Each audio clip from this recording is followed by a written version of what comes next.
All right, welcome to this week's version of Fly Tying Tuesday. We have another classic for you.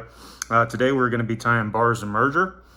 This is one of the ultimate searching patterns. It can replicate a variety of species based on the size and color you tie it in. It's also one of the best droppers there is off a dry fly rig. Charlie and John Barr infamously created their hopper copper dropper combo, which is a hopper like an Amy Zant down to this copper John as your weight, and then throwing a dropper off of it, something like bars and merger during a Baetis or a PMD hatch. So what we have in the vise today is a Tiemco 5263. We have a 2mm copper bead. This is a size 18. We always like to show you guys our favorite colors and sizes. So this is a red 18 we're tying today. We have 0.1 lead-free wire. A little extra weight here also helps with the taper. Thread we're going to be using is black UTC 70 denier. There's really not a viable substitute to this thread. Some people will use Uni 8/0. It's fine. You can get away with it, especially in larger sizes. It is a little harder to make it lay flat compared to the UTC 70, and one of the most important aspects of this fly is an extremely smooth underbody with no bumps.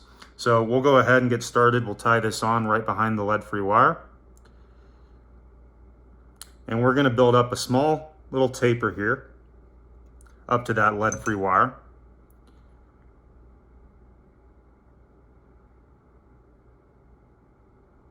Once again, it all just comes back to a smooth underbody on this fly. Now we'll take our thread back to the barb. The next thing we're going to do is we're going to tie in our tail. This will be 2 brown goose biots. Key with this pattern in this small of a size is you just can't build up too big of an underbody or else you lose your taper. So I've showed you guys in the past how to tie in goose biots one at a time. It's not really a good option on this size. It just gets too much bulk. So we're gonna show you today the technique to tie 2 goose biots in at the same time. 1, it'll save you time. 2, it'll save you some bulk on the fly. So we're gonna get 2 goose biots aligned, and we're gonna make sure that they are flaring outwards. So I'll show you this right here. So you can see how they're flared outward from each other. So the next thing we're going to do is we're going to measure these. We want it to be about half the length of the shank of the hook. Nice short tail here. That looks about good. So now we'll just switch hands to get that measurement. And we're going to put these goose biots down on each side of the hook shank. And we're going to angle them towards you. Because what we're anticipating here is these goose biots sliding when we tie them in. So we're going to give them a nice loose wrap to start. We're going to apply some tension, not a lot. And on the second wrap, we're going to pull it tight. And now we're going to make sure these guys are aligned just how we like them. You may have to play with them a little bit. But you really shouldn't have to do much. And we'll just take this thread back to that lead-free wire. Once we get to this lead-free wire, we're going to cut these off as close as we can.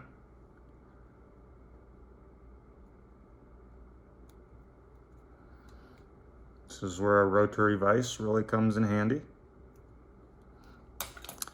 And we're going to keep taking this thread up onto the lead-free wire just to form the underbody of this fly. We're not necessarily trying to cover up all the lead. That's not all that important.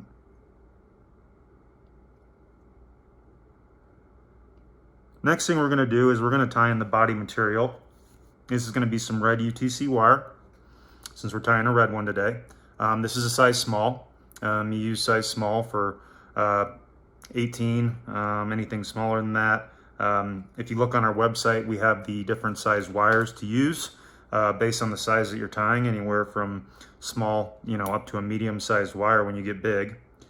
So we're going to tie this wire in on the near side. Capture it, and we'll just pull it back so we don't have any excess. And we'll take this all the way down right to the ends of these goose biots. We want it right against it so that our first wrap is pressed up against those tails. Now I'm going to flatten out my thread a little bit and give it a counterclockwise spin.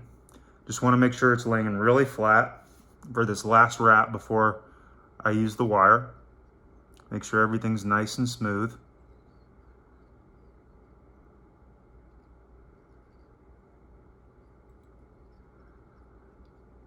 Now you can see here we have a super smooth, even surface to wrap this wire on. That's where most people mess up. You get all these gaps in your wire. It looks lumpy. It just doesn't look good. It's not a clean taper. So we're going to go ahead and wrap this. First wrap's just going to be right up against those tails. And then the second wrap's going to be right against that first wrap. And now a key to making these wraps is constant tension on the wire towards the hook bend. That's going to keep this wire pressed up against each other the whole time. So as I'm coming up on this wrap, the entire time I'm pressing backwards, making sure that it's nice and tucked in against that previous wrap. If you don't do that, which allows for your previous wrap to really act as a guide, you're going to have a bunch of gaps in your wire. It's not going to look clean, and John Bar wouldn't like it. So we're going to wrap this all the way up past the hook point, about say the 60% point or so. And you can see I'm pulling back each time I wrap this stuff to make sure each wrap's right against the next.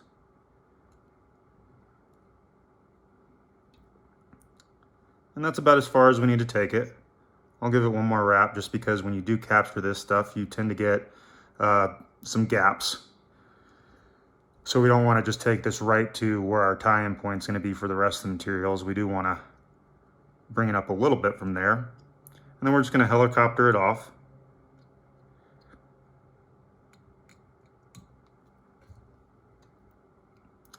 And now we've done the hardest part of the fly. We've tied in a good tail.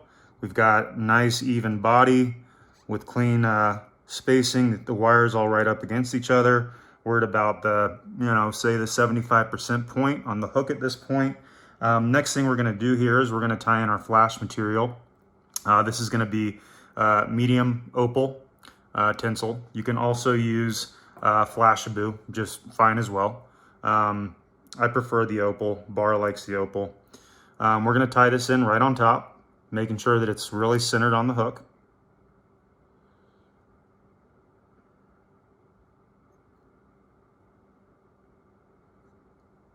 You can even test it to make sure it's laying right where you want it to. Next thing we're going to tie in is some thin skin, some black thin skin. Nothing special here. In terms of the size of the thin skin you want to cut, thinking about it making it slightly narrower than the hook gap. So I'll show you the piece I cut, slightly narrower than that hook gap. If you get wider than the hook gap, it's going to affect the wings, and it's going to make them splay out in a weird way. So we're going to tie this right on top again, making sure it's centered on the hook shank. Once again, you can test it if you want to make sure it's lying right where you want it. And that looks good.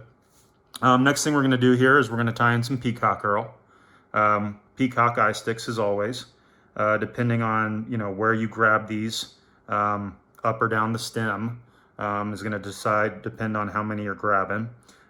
Just be consistent with where you're pulling them from so that you're getting a consistent body each time. So I'm going to cut out 2 from kind of the middle. And I'm going to line these tips. We are going to tie this in by the tips. And we're going to cut off these tips just so they're nice and even. And we're going to tie in this peacock.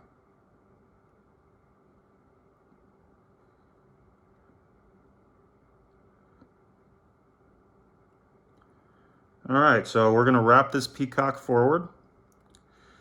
We're going to take it all the way up to the bead.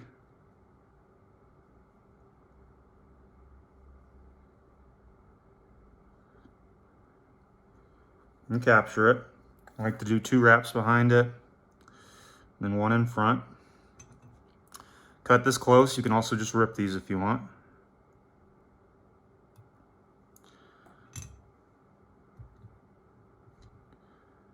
Next thing we're going to do here is we're going to tie in our legs. This is going to be mottled brown India hen saddle. So we're just going to grab one of these feathers. Don't need to be picky on these feathers.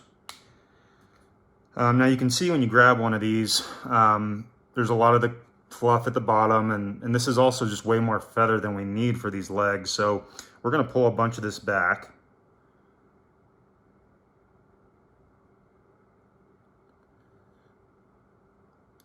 And I'm left with,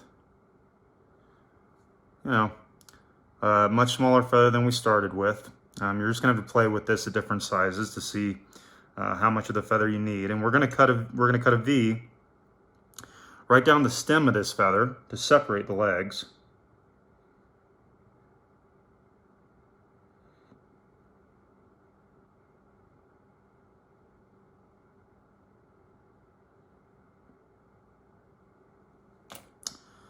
Just like this. Now what we're going to do here is we're going to place this on top of the hook, and we're going to measure these legs so that they're just at about the hook point, maybe a little further. And then we're going to secure it. We'll capture this with 1 loose wrap and then a tighter second one. We'll take a look at these and see how they look. Make sure they're where we want them. This is pretty good. They're just about to the hook point. I like that. So we're going to pull this back. And what that does is it allows us, when we cut it off close, to make sure that there's no crap coming out the front. So we're going to cut this as close as we can. From here, we're just pulling this thin skin over the top, capturing it. Then we're going to pull the tinsel over the top, capture it.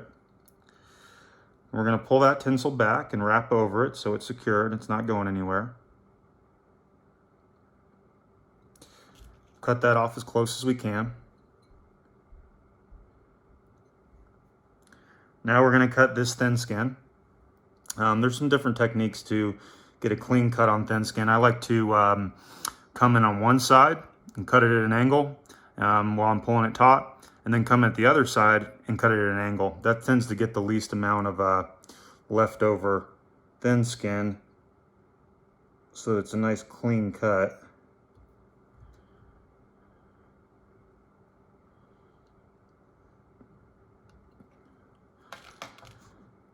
Yep, that got us nice and close there. So now all we have to do is whip finish. I have a couple of peacock strands that got a head on me. I'm going to clean these up a little bit.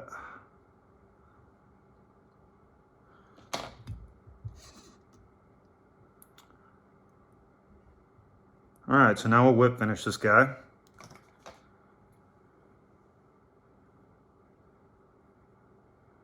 Just a 4-turn whip finish will do here. We're going to UV the head. We don't want to get too much bulk up there. Make sure that's nice and secure. Come in and cut it close.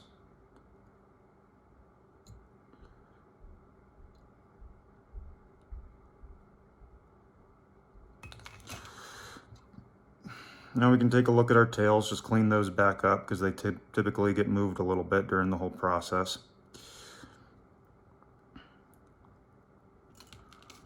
If you've got any stray stuff, you can clean it up. All right, so last thing we're doing here is we're applying some UV.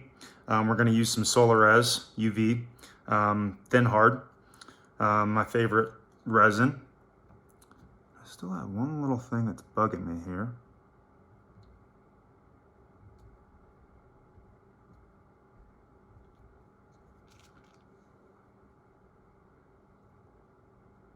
There we go. So it doesn't take much. We're just going to go for that nice teardropped head that we like on mayflies and stones. So we're going to apply this right on top.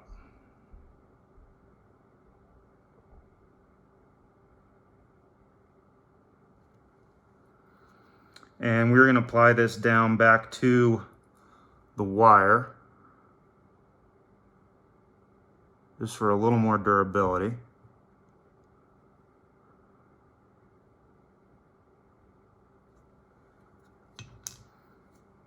And flash it.